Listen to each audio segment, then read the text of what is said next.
Of all अगर accounting पे अपन आ रहे हैं तो what is the meaning of accounting? आपका बेसिक चैप्टर है, इंट्रोडक्शन है, क्लास 11th का एकदम नए नए ताजे ताजे स्टार्ट कर रहे हो, तो व्हाट इज अकाउंटिंग? अकाउंटिंग होती क्या है? एक सिस्टमैटिक प्रोसेस होता है, मतलब सारी चीजें एक प्रॉपर प्रोसेस में जाती हैं। What is accounting? Accounting is a systematic process, एक प्रॉपर सिस्टम फॉलो होता है। किस चीज का सिस्टम होता है? सबसे पहले आप किसी ट्रांजैक्शन को आइडेंटिफाई करते हो कि उसका नेचर फाइनेंशियल है या नहीं है। जो ट्रांजैक्शन आपकी फाइनेंशियल नेचर की नहीं होती है that is not recorded under accounting, ठीक है। तो सबसे पहले आपका क्या सिस्टम होता है? You have to identify the transaction, ठीक है। आइडेंटिफाई करोगे, if it is of financial nature you have to move forward. Move forward मतलब फिर उसको रिकॉर्ड करोगे। कहाँ रिकॉर्ड करोगे? कैसे रिकॉर्ड करोगे? क्या होता है रिकॉर्ड करना? अनुष, क्या होता है बेटा रिकॉर्ड करना? फाइनेंशियल उसको बिजनेस रिकॉर्ड्स को एक बुक में रिकॉर्ड करना is recording of transactions in books of accounts. There are certain books of accounts जो आप पढ़ेंगे आगे चल के, but for your very primary knowledge books of accounts क्या होती है? जर्नल बुक होती है, कैश बुक होती है, सब्सिडरी बुक्स होती हैं जैसे purchase book, purchase return book, sales book, sales return book. नाम से ही पहचान सकते हो। जैसे कैश बुक का अगर मैं नाम ले रही हूँ तो कैश बुक में कैसे ट्रांजैक्शंस आएंगे? कैश वाले ट्रांजैक्शंस। और अकाउंट्स में उधारी को क्या बोलते हैं? No, credit. क्रेडिट इंग्लिश में क्रेडिट का मतलब कुछ और है, अकाउंट्स में क्रेडिट का मतलब कुछ और है। अकाउंट्स में क्रेडिट को क्या बोलते हैं? उधारी। मतलब अगर कोई चीज कैश ट्रांजैक्ट हुई है तो वो किस वाले बुक में जाएगी? Cash book. और कोई अगर आपका क्रेडिट पे गया है, जैसे आपने कोई सामान लिया है, वो परचेजेस बुक में जाएगा। हाँ, जैसे आपने खरीदा है, आपने कैश पे खरीदा है तो वो कैश में जाएगा। अगर आपने क्रेडिट पे खरीदा है तो वो किस बुक में जाएगा? परचेज बुक में, उसके नाम से। क्लियर? तो क्या होता है accounting? Accounting is a systematic process of identify the transaction, then record. Record का मतलब to record in the certain books of accounts, okay. Third comes classifying. What do you mean by classifying? Just try what do you mean by classifying? Classifying का मतलब होता है group बनाना। Classify का क्या मतलब होता है? ग्रुप बनाना। किस चीज का ग्रुप?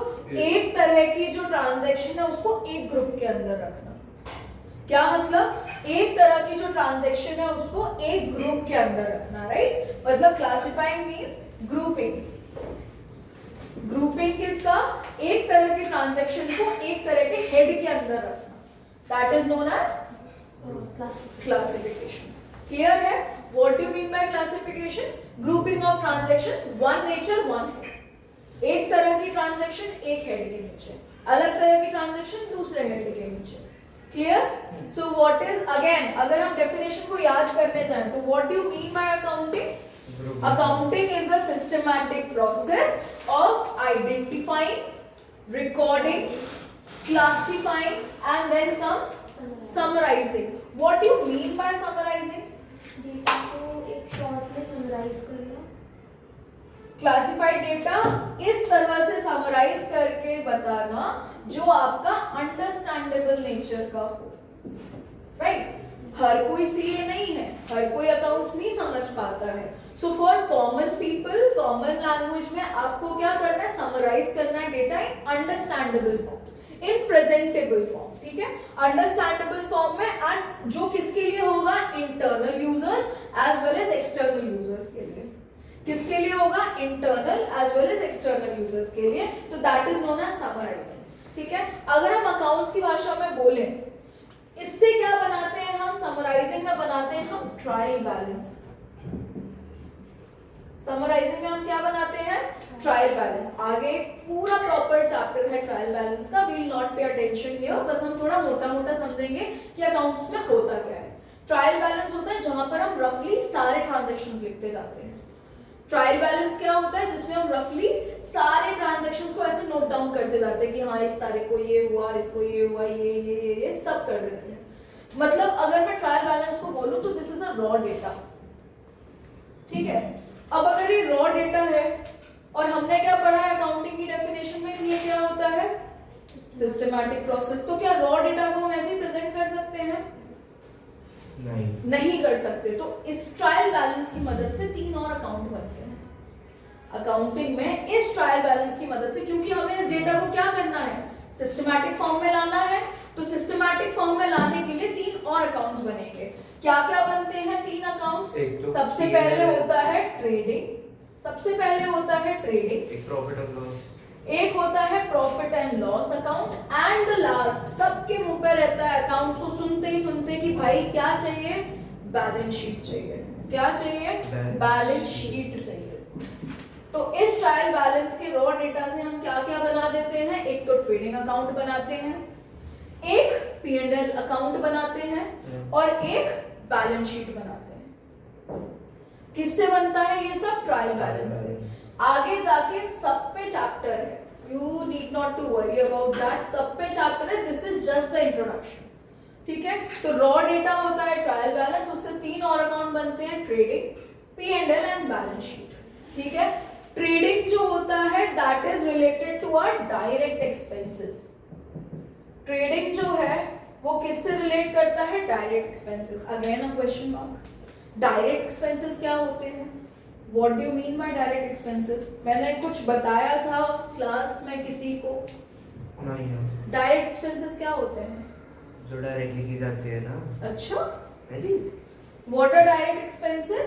जो बिजनेस को डायरेक्टली इन्फ्लुएंस करते हैं, जो बिजनेस को डायरेक्टली इन्फ्लुएंस करते हैं। फॉर एग्जाम्पल आपका बिजनेस है रिलेटेड टू व्हाट?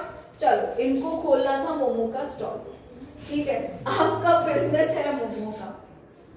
अब उस मोमोज को बनाने में जितने भी एक्सपेंसेस लगेंगे, whatever the oil for frying, all the assets वगैरह सारी चीजें जो भी डायरेक्टली लगेंगी, जैसे डेली इनको अब उसका रॉ मटेरियल खरीदना पड़ेगा मोमो बनाने के लिए, उसकी स्टफिंग बनाने के लिए, उसको स्टीम करने के लिए, वो सारे खर्चे जो होंगे they are direct expenses.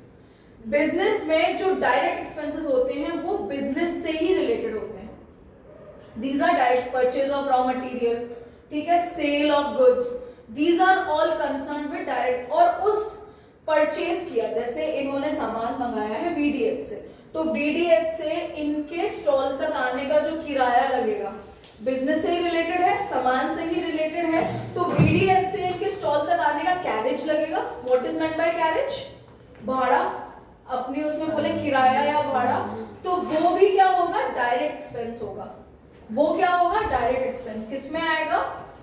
Trading account में। किसमें आएगा? ट्रेडिंग अकाउंट, ठीक है।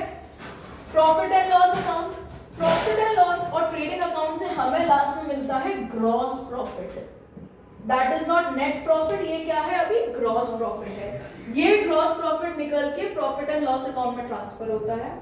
Profit and loss account is related to indirect expenses. Direct expenses समझ गए, indirect expenses will you try? जो बिजनेस से हटके हो। What do you mean by interpretation? Explaining the meaning, ठीक है। अगेन एनालाइजिंग और इंटरप्रिटेशन का क्या मतलब होता है? Analysis is related to what? Developing a relationship between profit and loss या बैलेंस शीट या दोनों में, ठीक है। एक रिलेशन, you need to write, okay write down. Analysis means establishment of relationship. Analysis means establishment of relationship.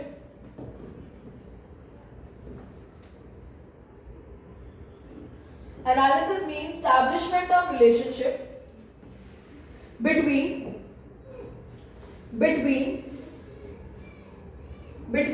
the various items of profit and loss account, items of profit or loss account or balance sheet or both, or balance sheet or both, or balance sheet or both.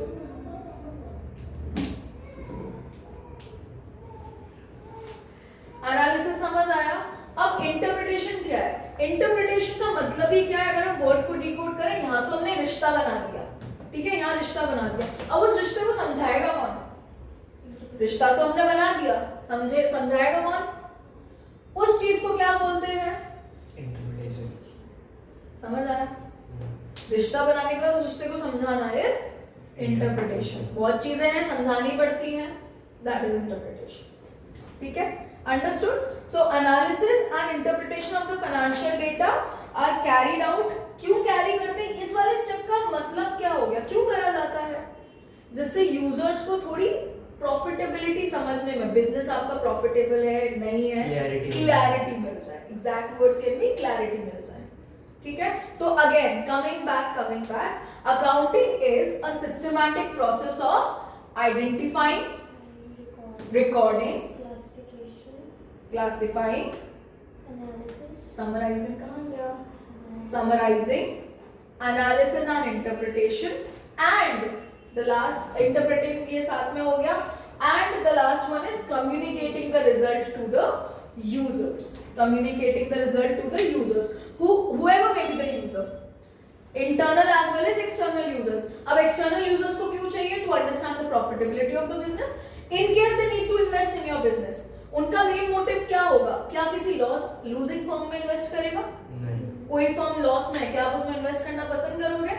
नहीं करोगे, right? वैसे ही क्या होगा, आप उसमें कुछ भी invest नहीं करोगे, तो प्रॉफिटेबिलिटी जानने के लिए you have to first scrutinize all the accounts of accounting, right? इसीलिए वो क्या होता है? Communicating the result to the users, whoever the users may. Clear enough? One more thing, all the transactions are of financial nature. जो भी पैसे से related होगा वो सब इसमें आएगा, अकाउंटिंग में आएगा। जो भी पैसे से रिलेटेड होगा वो सब किस में आएगा? अकाउंटिंग में आएगा। Am I clear about accounting? Definition याद हुई आज? क्या होता है अकाउंटिंग?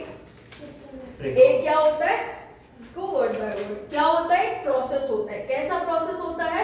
सिस्टमैटिक प्रोसेस होता है of identifying, recording, classifying, summarizing, analysis and interpretation of business transaction which are helpful to communicate to the users, and these are all financial transactions. Clear enough? सब समझ